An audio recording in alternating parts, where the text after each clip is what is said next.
భారతీయ cinema చరిత్రలోనే ఇప్పటి వరకు ఎక్కడా కూడా చూడనటువంటి ఒక డిఫరెంట్ టైప్ ఆఫ్ క్యారెక్టర్ని అల్లు అర్జున్ గారు పోషిస్తున్నారు.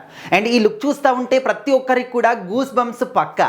సో మరి రాకా సినిమాలో అల్లు అర్జున్ గారి లుక్ ఏ విధంగా ఉంటుంది అనేది రీసెంట్గా ఆయన పుట్టినరోజు సందర్భంగా ఒక పోస్టర్ని కూడా వదిలారు. సో మరి ఆ పోస్టర్లో అల్లు అర్జున్ గారు ఫేస్ చూస్తూ ఉంటే గుండు కనిపిస్తుంది, అండ్ తన హ్యాండ్స్ చూస్తూ ఉంటేనేమో ఒక తోడేలాగా కనిపిస్తూ ఉంది. అసలు ఏంటి ఈ లుక్? ఇప్పటి వరకు మనమైతే ఎక్కడ కూడా చూడలేదు ఇండియన్ సినిమా చరిత్రలోనే. ఒకవేళ ఫుల్గా క్యారెక్టర్ వేస్తే కంప్లీట్ ఒక ఆదిమానవ్ లాగా ఉంటారు, లేకపోతే కంప్లీట్ ఒక యానిమల్ లాగా కనిపిస్తారు, లేకపోతే నార్మల్గా సాధారణ మనిషిలాగా కనిపిస్తారు. కానీ ఇక్కడ సగం మనిషి సగం జంతువు ఎందుకు ఉంది, అసలు ఈ స్టోరీ కథ ఏంటి, ఎక్కడి నుంచి తీసుకొచ్చారు? సో ఈ విధంగా రకరకాల డౌట్స్ అన్నీ కూడా వినిపిస్తున్నాయి.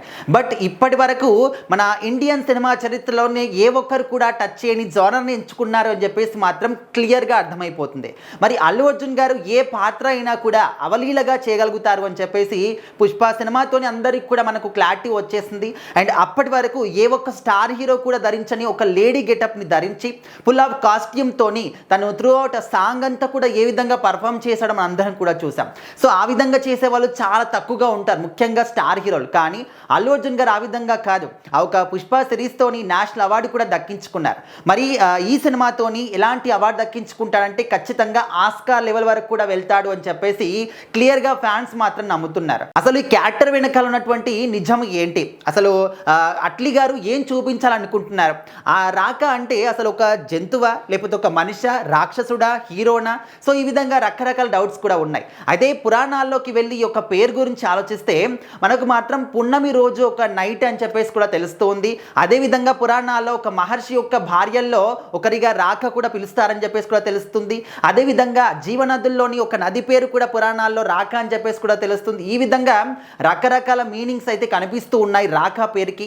బట్ ఈ సినిమాలోని అల్లు అర్జున్ గారి క్యారెక్టర్ ఇక్కడ చూస్తూ ఉంటే సగం ఫేస్ని కవర్ చేసుకొని ఒక తోడేలు హ్యాండ్ కనిపిస్తుంది, అదేవిధంగా గుండు. సో ఈ విధంగా తన ఫేస్ కట్ చూస్తేనే అందరికీ కూడా పక్క గూస్ బంప్స్ వస్తూ ఉన్నాయి. సో ఇలాంటి క్యారెక్టర్ని మనం ఎప్పుడు కూడా చూడలేదు ఇంతకు ముందు. సో ఖచ్చితంగా అల్లు అర్జున్ గారు మాత్రం ఇదే విధంగా ప్రతి ఒక్క సినిమా కూడా ఒక్కొక్క మెట్టు ఎక్కుతూ మీదికి వెళ్తూ ఉన్నారు. సో ఖచ్చితంగా ఇండియన్ సినిమా చరిత్రలోని అగ్రస్థానంలో ఉండేటటువంటి ఏకైక హీరో ఎవరంటే అల్లు అర్జున్ అనే స్థాయికి కూడా ఖచ్చితంగా వెళ్తాడు. ఇప్పటికే ఆ పేరు ఒక బ్రాండ్గా మిగిలిపోయింది అని చెప్పేసి కూడా చాలామంది ఫ్యాన్స్ అయితే గట్టిగా నమ్ముతూ ఉన్నారు. మరి యొక్క రాకా సినిమా పైన వచ్చినటువంటి ఆ పోస్టర్ పైన చూసినప్పుడు మీరే విధంగా ఫీల్ అయ్యారు? ఖచ్చితంగా కామెంట్ బాక్స్లో తెలియజేయండి.